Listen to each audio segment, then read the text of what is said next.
का मना रहे हैं। आज अभी हम और एसपी साहब और अन्य अधिकारियों ने केक काट के हम लोगों ने शुभारंभ किया है और बहुत अच्छा है। यहाँ पे जितना मिथिला के कल्चर का आप लोगों ने देखा स्टॉल लगा हुआ है, जितना भी चाहे खान पान का है, चाहे आर्ट के संबंध में है, और यहाँ जो शादी की पंजिका पद्धति है वो सबका भी यहाँ पे लगा। किताबें जो मैथिली की हैं वो सब भी लगे हुए हैं। बहुत अच्छा लगा, बहुत अच्छा स्टॉल बनाया गया है।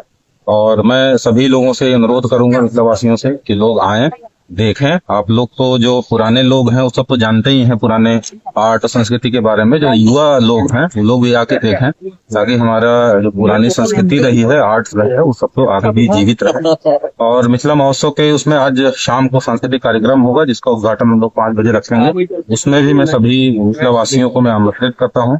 काफी मेहनत से हमारी टीम ने सांस्कृतिक कार्यक्रम का आयोजन किया है। लोग आए, उसका लुत्फ उठाएं। और कल भी रहेगा, कल भी संध्या को सभी लोग आमंत्रित हैं।